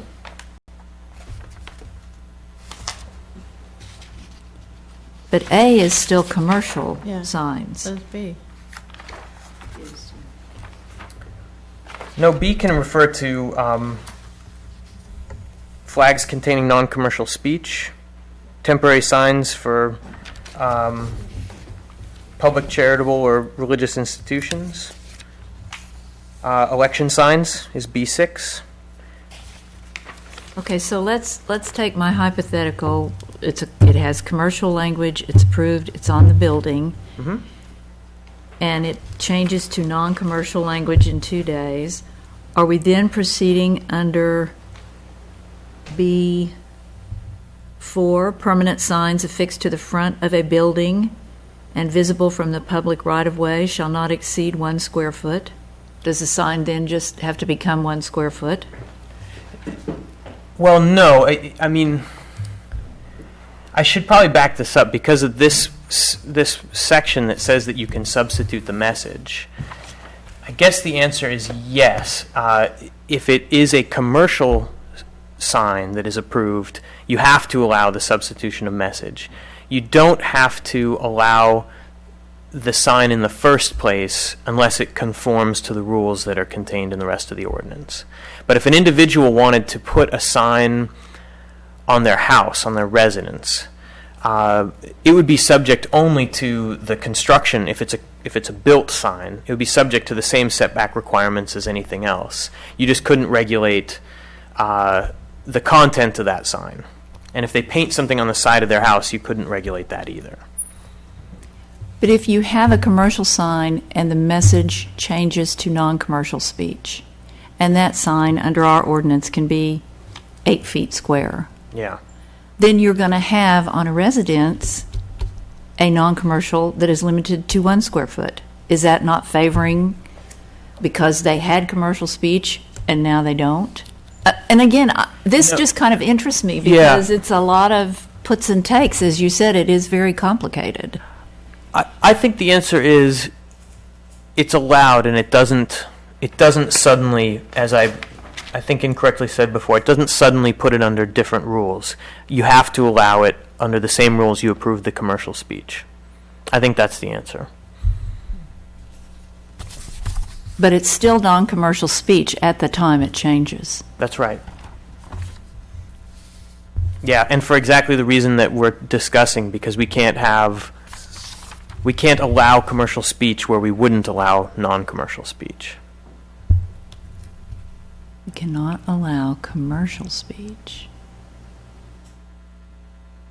Maybe I should phrase it the other way around. You cannot prohibit non-commercial speech where you would allow commercial speech. Sounds like the same thing, but No, it's slightly that's different. completely different, yeah. So really, any sign can be any kind of speech. That's So correct. why bother to regulate? Is it? Well, you can. I mean, if you can regulated- switch the message and one can't have precedence over the other, I can't. Well, in fact, you can't favor commercial over non-commercial, but you can do the other way around. You can permit non-commercial speech anywhere and in whatever manner you like. It's the other way around. You can't have commercial speech elevated over non-commercial. So you can favor non-commercial. And it's more so the applicant going for the actual signage versus the messaging, because you can't be prejudiced on the actual message or content of the sign, correct? It's all based on the requestee. That's right, and this is sort of a particularly thorny part of how the Supreme Court addresses these issues. Because on the one hand, they say we cannot look at content at all. But in the very same opinion, even the most recent one, they say except for this distinction between commercial and non-commercial, which is quite clearly a content-based distinction. But it's one that they made maybe in the 1960s, maybe earlier, and they don't want to undo. So they have specifically said they're going to stick to it. But it does create this problem, right? So that we have an instance where we can make a distinction like commercial, non-commercial, but that's as far as we can go. And we can, and then we have other case law that says we can't elevate commercial over non-commercial. And so then we have a clause like this in there. But it does beg the question of, is this not all content-based, essentially?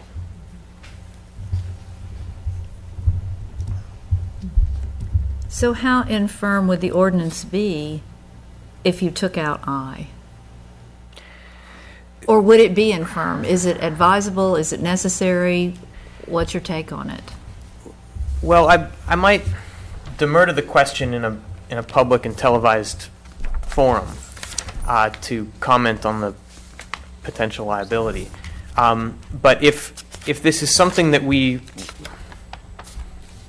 that the board might like more advice on or more thoughts on, then it may be worth addressing in additional confidential communications going forward. I didn't mean to put you on the spot for that. It's I'm okay. assuming it is advisable or necessary, or we would not be here seeing it, so. I think that's fair to say. Okay.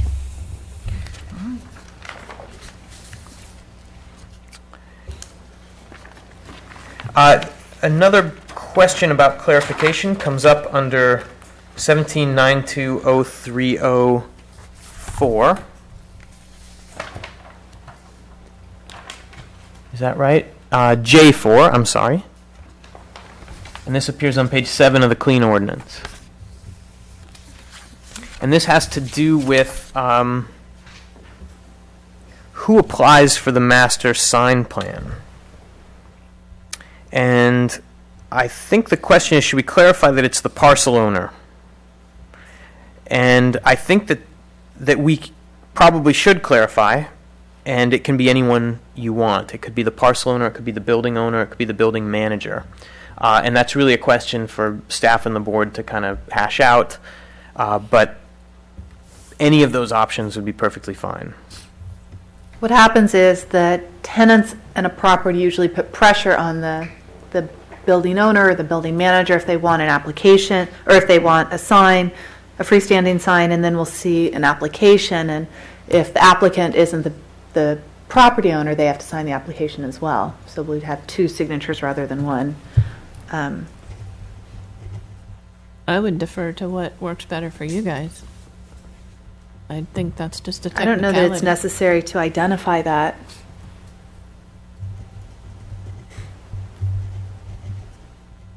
In the event that the applicant is not the property owner, also require property owner's signature on the application at least. Which we do anyway, and I don't think we need Exactly. to specify in the ordinance. So we can leave it up to administrative enforcement and procedure. Okay.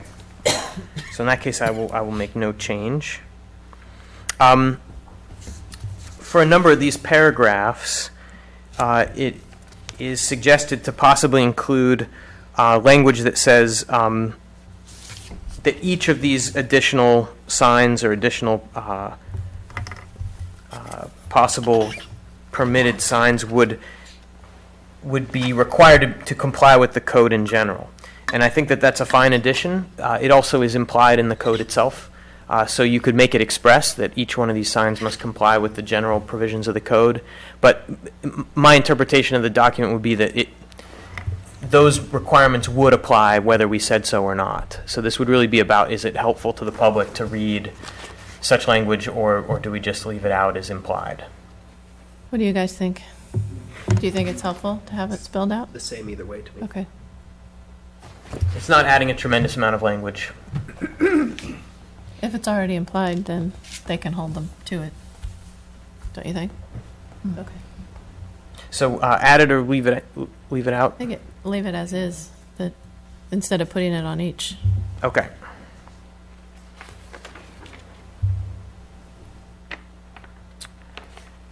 A question about parking signs, essentially. Where's this? This is going to be 17.92040 A2, I think. I'm gonna. 3. Is it 3? 3. Oh. Yeah, 3. Yeah. So the question is about the wording, and I think proposed substitute language would be property with on-site parking has 2 additional double-sided directional signs. I might suggest leaving out the word directional, but otherwise, this is just a question of how you want to define the use and what additional signs it triggers. And do you want to simplify the language or make it a little more specific? I mean, the purpose is for them to be directional, right? Then That's I right. think we need to say that. So the word directional again gets to content, and I know that sounds really nitpicky, but I would point out that the Reed versus Gilbert case specifically focused on a directional sign, and that was the example that Justice Thomas used, was an arrow saying parking this way is content. And yes, we all were quite surprised that he reached this conclusion. Nonetheless, it's right there. So that's my suggestion, to get rid of the word directional. A year ago, would I have made the same recommendation? I don't know. but this is what the Supreme Court has said, that's conveyance of an idea, and the idea is parking is that way. But it's not that we can't have those kind of signs. We just can't. You can have that kind of sign, you just can't specifically identify it that way in the code. Can you ask somebody to put a directional sign up to specify where that the parking is behind their building? You can, as a condition of approval for the use on the Okay. property, Okay. but that's going to be different from a sign ordinance. Okay.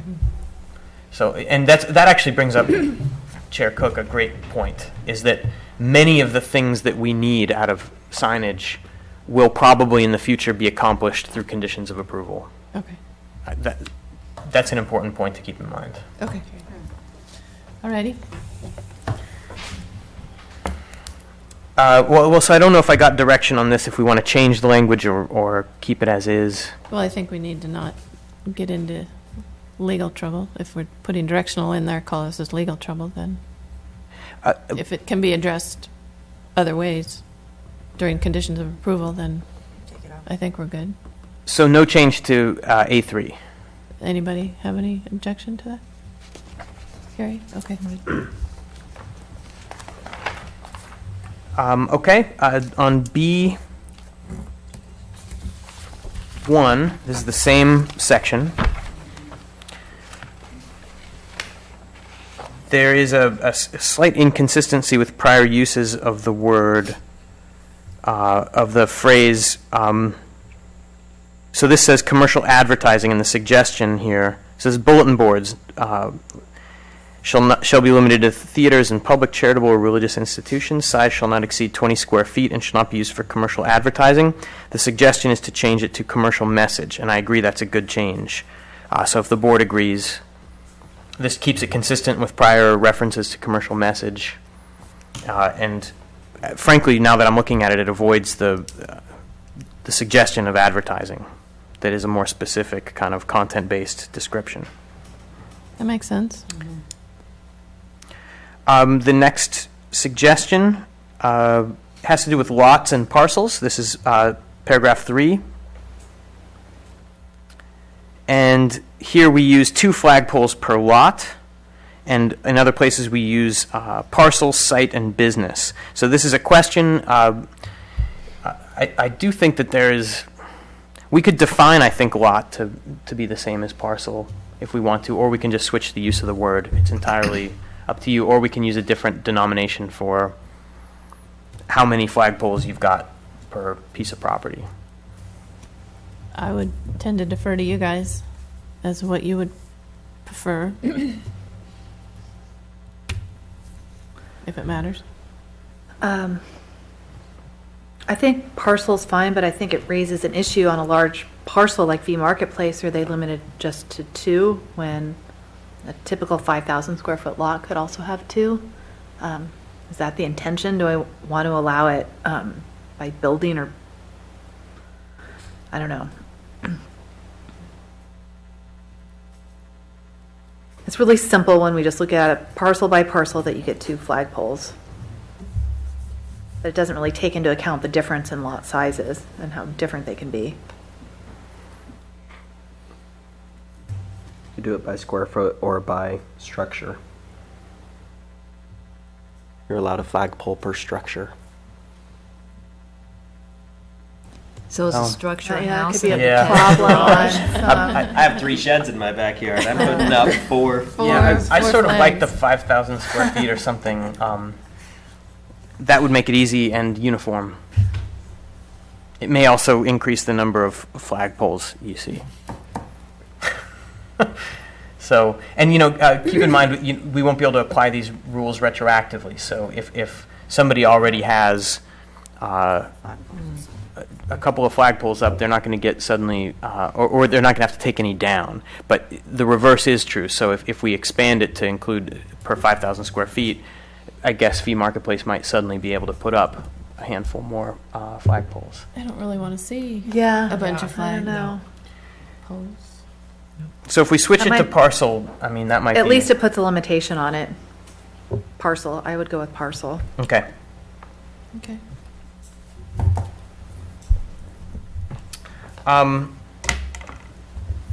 Let's see. The next comment has to do with the newspaper vending machine signs. And the question is, should we limit it per machine or per paper that is for sale? And this is a good question. I mean, you can do either, and it's entirely up to the board if they want to change this. So that if one machine sells 5 papers, do they get 5 signs, 1 for each paper? You can still limit it to an overall maximum surface area, but they can have separate signs that can be used for each one. That would be the idea. Or do you limit it to 1 per machine, and they can? Our goal is limiting the amount of signage, Yeah. so I would say 1 sign per machine. And keep it with the same overall size. Are they allowed to feature all 5 papers on that one sign? They can do anything they want on that one sign. So, Can they thought put in that an was arrow better, that yeah. says that? Yeah. Yes. well, after reading this, I went to the ranch market last night for some milk, and I happened to look at the paper racks, and they had 3 identical paper racks butted up together, appearing as one, and each one had the name of its publication over it. So would that still be okay? I see. So because there's 3 racks in one paper. Well, no, there was like a Register, a Chronicle, and a New York Times, and they all, each one had a sign that was But they're a 3 square separate. foot. But They're they were 3 separate there were racks. 3 separate racks, but they looked just alike, and they were contiguous. It was just interesting having read this, and I just happened to look at that and I'm They like, look at everything. Start But that seeing- makes sense. You can't define pushing 3 together makes them one. I mean, no, I think that makes sense. One machine, one sign. One machine, one sign. or one rack, and one rack, one sign. Yeah, yeah. Yeah. Right. Fine, And vending machine. Machine on that. I think it's changed. machine or rack, it currently says. Okay.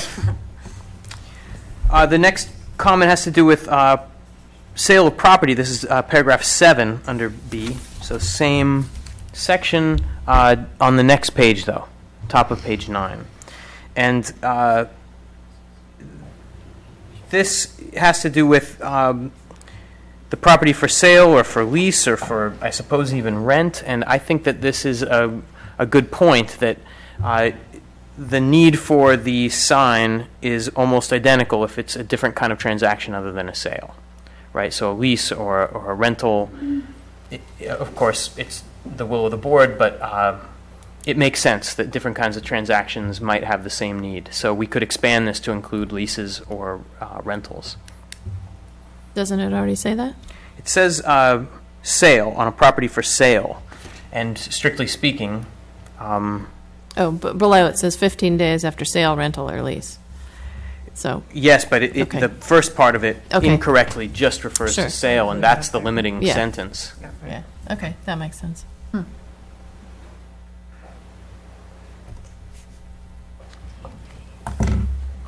So I'm assuming that's not controversial. No. Okay.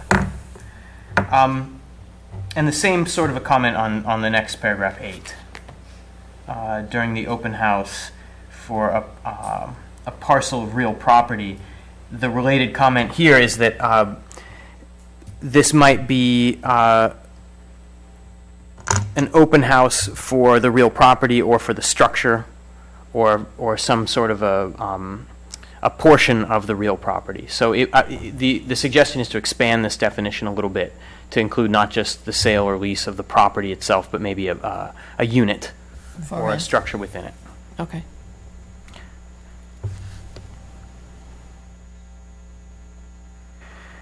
Moving on to 8A3. The question is, should this include not just real estate agents, but owners who are selling or leasing or renting their property? And this is up to you. It could, doesn't have to.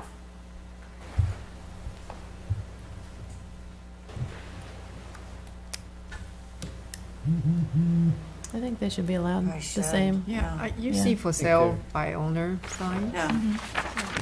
I think they should be allowed the same. It's going on. You can just say sellers or their agents may Yeah. place. Sellers or their agents, I think, is a great edit. Shucks. Any controversy there? Nope. All right. Moving right along, these are, I suppose, more stylistic than anything else, but under section B, so this is 8B after 3, replacing signs of any type shall not be placed to no sign of any type may be placed. Doesn't change the substance, but it's a stylistic change. Entirely up to you guys one way or the other. And then again, obstructs any street, sidewalk, crosswalk, stair, or handicap ramp, and shall not block or impede. No sign shall block or impede. It's a parallel edit, so it does read a little clearer and a little more direct. So I'm happy to make those changes if nobody objects. No, Okay. I think we're just interested in the ones that might have a little more. Yeah, I'm just sort of going right Okay. through them. I'll skip that one then because that's Okay. sort of the same thing. And I think that actually brings me to the end of the primary substantive edits that I didn't address otherwise in the email and in other advice. So at this point, it's a question of how the board wants to proceed in terms of, are there any other changes you want to suggest or discuss? Do you feel that more time and advice would be useful or helpful before passing this along to the council? Or are you comfortable with recommending this to the council for the time being while we work on the more long-term and helpful building of something rather than the... How long are we thinking until we get a new one in place, other than this temporary one? Impossible to say. This could literally, it's going to depend largely on you guys, because the process is going to be much more constructive and problem-solving than this was. This was reactionary and really just sort of making adjustments. Looking forward, it's exactly as complicated and complex as you want it or need it to be. So if you think about it, moving forward, the process looks like, between you and staff, what sort of tools do you want to regulate the appearance and placement of signs in your community? And then how can we try to provide you those tools within the parameters we're given? That's going to be a back and forth. It could be 2 meetings, one where you give us some initial ideas, we come back with tools, and you say, great, you nailed it. And then we go to council. I doubt it. Do I think that's going to happen? No. I think it probably will take a couple back and forths. It could take 10. It could take as few as 3 or 4. Can we do them in informal meetings, or do they have to be done in this format? They would have to be open to the public. They don't have to be as formal as this. So they could be a workshop, for example. But they do need to be noticed. Okay. They would be noticed. They That's would be open to the public. They'd be able to watch. They'd be able to listen in Just from having and comment. been on the Arts Commission side of it, sometimes it's a little easier to have a discussion in a more workshop format. It wouldn't require a formal Okay. public hearing like Okay. many of our... Okay, I think I would recommend that. I know we didn't discuss the design criteria, and I know that's a sticking point. But one question just about the design criteria statement here on item number A, where it says about colors or from the palette used on other buildings on the same parcel. Let's see, where are we? Design criteria 110. Okay, so this is 92.110. Yeah, item A, Okay? the last part of that. Page 14 on the clear or clean. Huh? Colors? Right, and this is something we've discussed before, but I know the board was... What if there are no other buildings on the same parcel? That's kind of an odd reference. If it's the only building on the parcel and it's new. Right, so this is an either-or. And frankly, you can But strike this. we decided not to adopt a color palette at this time. Right, and so you could eliminate this paragraph. This was a suggestion to try to give you back some tools to use if you wanted them. But and as I recall, there was definitely some members of the board were not happy with this particular tool, but I don't know if you had reached a conclusion definitely not to include it. So it's still in there if you want it, but you can definitely get rid of it if you want. But this is an example of what I was talking about in terms of concrete, specific, objective guidelines or criteria that are permissible. Right. Can it just refer to or from the palette used on nearby buildings? It could, yes. Okay. Especially, I would recommend setting a distance. If Adjacent properties, maybe. if the property has no current parcels, adjacent properties are, like, so if it's an empty parcel, then the adjacent buildings are the one that come into play. Right, yes, you could do that, or you could set a distance. You could say 100 feet, something to that effect. Anything you can point to that is a clear guideline will work. My concern with this is that it eliminates design creativity because we're now requiring that signs be more of the neutral tones that are used in building construction than, and for example, the Protea Like sign this one. we approved tonight wouldn't have been approvable. And many others in town wouldn't be either. It would limit it more to a neutral color scheme. Well, except for blue isn't really a neutral color or an earth tone. I know blue is not a color that we see in buildings, so Yeah. the way this is written, if we don't have an approved color palette, but it must be the colors that are used on the buildings themselves, You well, wouldn't have any color. buildings Yeah. tend to be more neutral. True. So we're limiting creativity. Is that what you want to do? That's Simply to have the discretion to approve or deny it.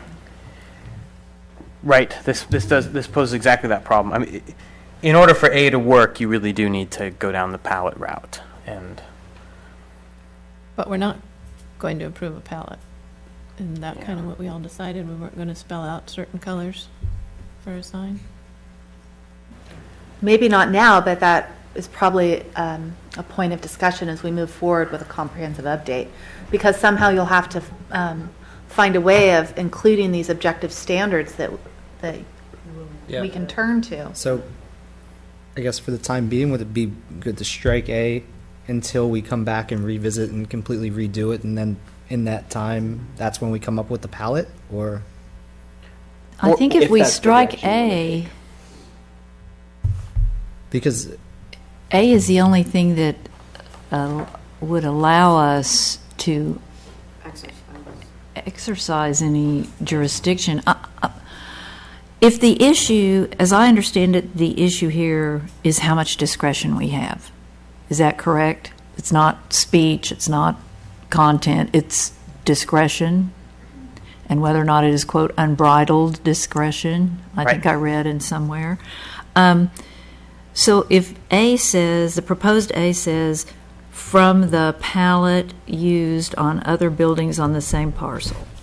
So putting aside the parcel issue and other buildings, what we have currently is colors and material may be acceptable if they are appropriate to and harmoniously interrelated with the design of the premises and with the site as a whole. Why can't we keep that language? And then maybe instead of saying may be acceptable, change it to say colors and material will be acceptable if they are appropriate to and harmoniously interrelated with the design of the premises and with the site as a whole. Why can't that become A? I don't really see the difference in that, what we have now with that tweak, and from the palette used on other buildings. And I have other ones that I found on other towns' municipal codes to encourage signs that are compatible with the architectural style, characteristics, and scale of the building to which it is attached. Doesn't really apply. And to encourage signs that are compatible with adjacent buildings and businesses. Just a little bit of discretion. so a discussion of this is included in the email I sent earlier, and I might specifically point out, if you have a minute to look at it, on page 2, the first full paragraph that references the Moreno Valley case.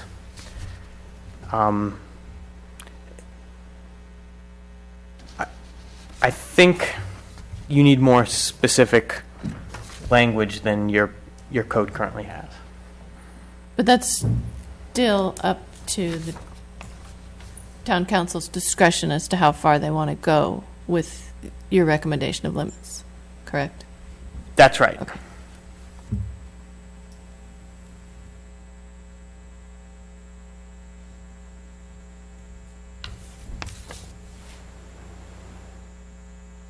I don't know. You know we're not happy with that part. None of us are. For me, just to Sandra's point, where, I mean, this whole sign wouldn't have passed had we been limited to the color palette of The buildings adjacent nearby. parcels. It would have been, True. mundane and just kind of tame, but it is, I mean, it's not an easy situation to be in where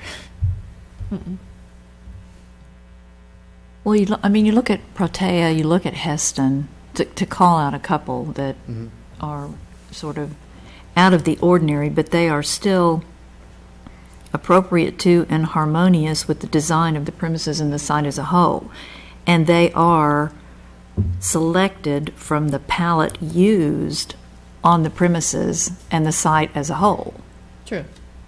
So maybe there's some way to at least salvage some of the language we have been using.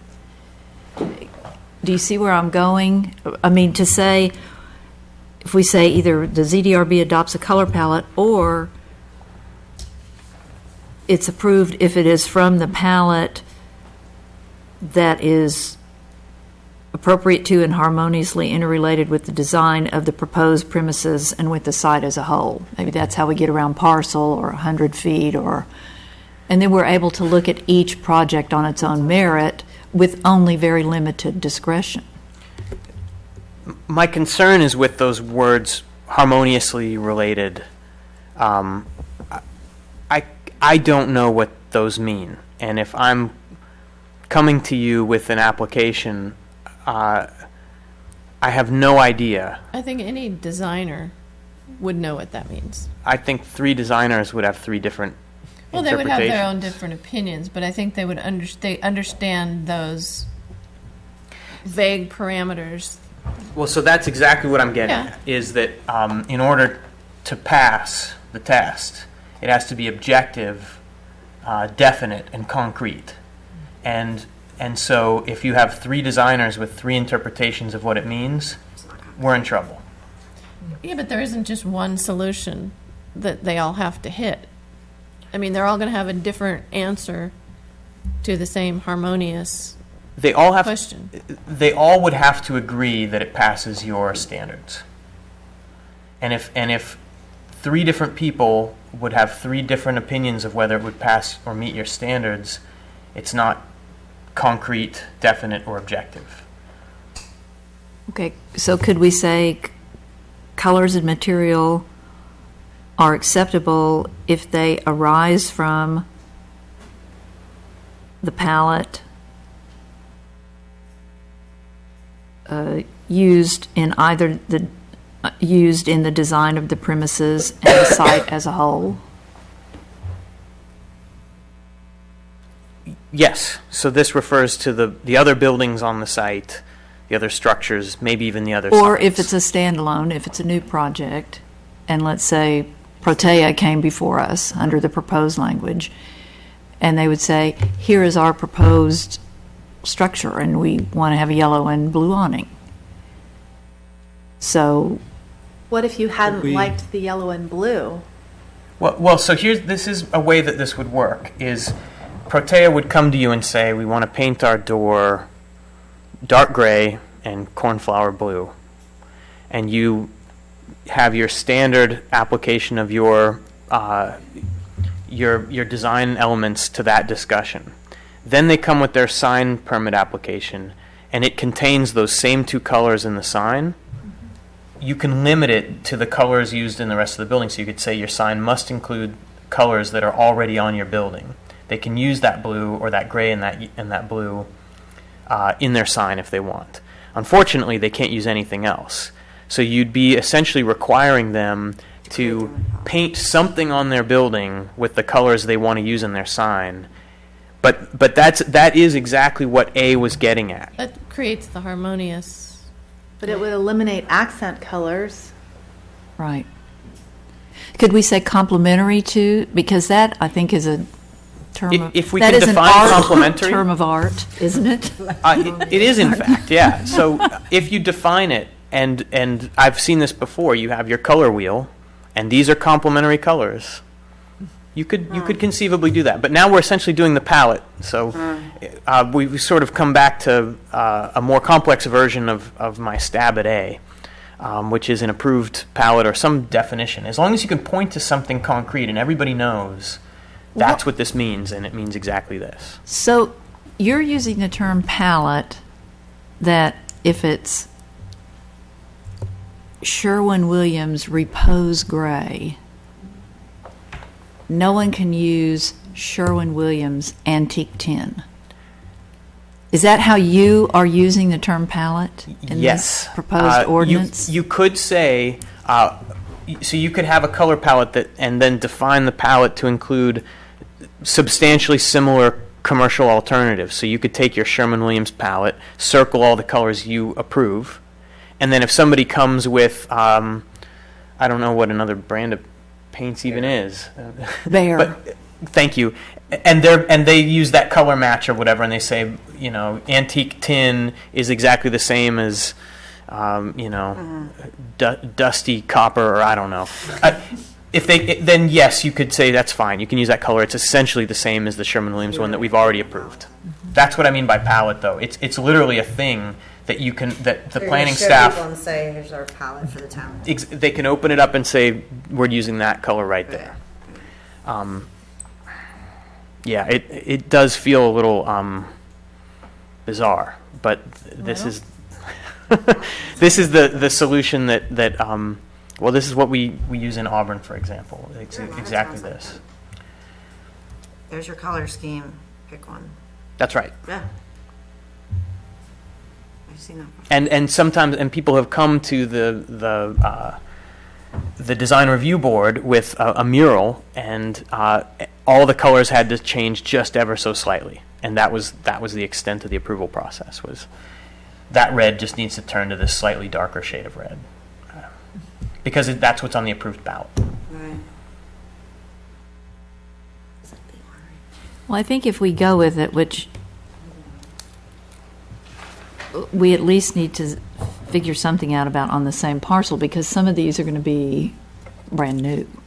There's not going to be anything on the same parcel, or it could say a building on the parcel. but if it's raw ground, I think referencing the neighborhood is important because it's the context that's so important in town when you look at how buildings relate to one another. And well, I do have trouble with this selecting a palette and limiting it because I do think it limits design creativity. At least it's opening it up enough to look at what else is in the What neighborhood. about a previously approved color throughout Yountville? If it got approved in the past, it's very clear cut and dry. You can pick I mean- any color that you can see on a sign in Yelp. I mean, for right now, we're just looking for a Band-Aid, right? Until we can ultimately come back and completely redo this thing. yeah, it's just how long we have to keep the Band-Aid on. That I think would work. A color that either has been previously approved or exists on a current sign. I think that would work because you could point to it and say that color right there. That's okay. Well, that presumes that all the great colors are already used. It does. And I just don't think How that's would the you? case. What do you suggest for solving this? What will give you the tools? I don't think this interim fix is going to give us the No, tools. it's not. So, and I know we're all not happy with it, but I think it's probably what's best for us for now, and that we really need to work on something that is responsive to these new requirements we have to comply with. It forces us to look at it in a whole new way, and that's why it's not a quick fix that we come back to you next meeting, but it's more this open dialogue where we bring you our best suggestion based on what ordinances are out there. That's often how we do it. And if there aren't a lot of jurisdictions that are on the forefront of this issue, it could be a lot harder for staff to come up with all this stuff. It'll be the first time. So we are wanting to have a joint meeting of the council and the ZDRB in January, February. I think it's a great time to raise the issue discuss it then and get some direction on how to proceed. That but would be good, because that was my next next step question, is- is how do we let them know what our concerns are? Okay. So, some thoughts. So the alternatives, as I see it, are one, leave it wide open for the time being. Any colors are fine. Two, to limit it, but in as wide a way as possible, which might include a combination of what we've discussed. So pre-existing signs, you could extend that to even other structures in town, or a color that is used on the structure or any structure on the parcel or in the neighborhood. This would allow a little more flexibility, so if it's not already on a sign, they could use an element from their building. That would keep it a little under control for the time being. A little, yeah. It wouldn't be wide open. Yeah. It would be a little bit limiting. And then another alternative is to include a palette if you choose to adopt one. So you have that in the wings if you want to just pick some other colors to give a little bit more. Between those three things, you could make it fairly wide but not completely open. So some combination of those. Of course, as it's been pointed out, the palette is a little bit clunky, and I don't know how many meetings you want to spend sitting around a Sherwin-Williams catalog circling. So, if that doesn't sound appealing to you, then let's just abandon that entirely. But it would give you a possibility in the future if you realized, hey, people are coming to us and there aren't enough colors already out there for them to use, you could revisit that. I'd like to leave the option of the palette in there. It's optional, not required. True. Just for that reason. True. Yeah.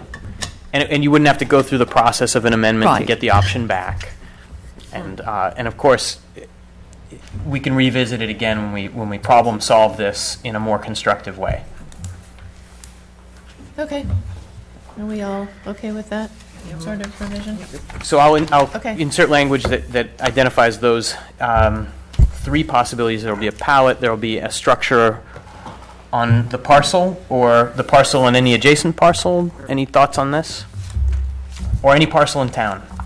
I think leave it open No. to all those. All the parcels Yeah. in town. All in town. All in town, so any color that appears on a building or sign in town. No. I think no, but would that be a non-commercial building included in that? It can be anything you want. Have that problem. Pardon me? We have certain buildings in town that are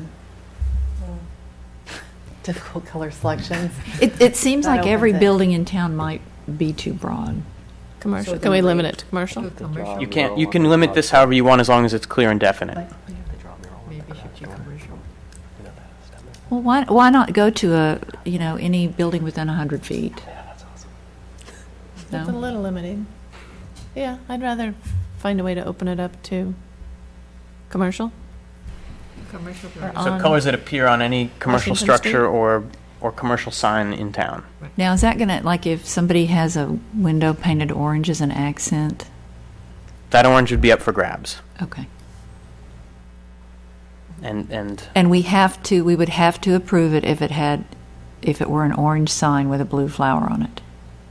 In the hypothetical of an orange. assuming it meets the size and Right, assuming it meets all other illumination requirements. If it's the same Okay, Sherman-Williams orange. and- Yeah. that's right. That- Safety that cone is orange. correct, if it meets those standards. And again, this is sort of, as we go forward, what's going to be interesting and important in the next step when we do something constructive is to exactly brainstorm the problems you foresee, and then it'll be our job to try to figure out how to address them. And it's going to be challenging, but that's the interesting thing is starting over again. I think could be. It's daunting, but it's also kind of exciting, I think. Okay. All right, so I'm going to say any commercial structure or sign can be a source of colors, the palette, and just to be clear, although I think it's included, or any structure on the parcel itself. And that gives them a little bit of flexibility. And if they really want that color in their sign, then all they got to do is paint one of their windows Right. that We won't color. tell them that. Any other issues? I'm sure you cannot wait to talk about this for another 3 hours. But are there any other issues that we should discuss? Do you feel comfortable moving forward, or should we even put this on another meeting? You guys good? How do we convey at this time our concerns to the council without waiting for January or February?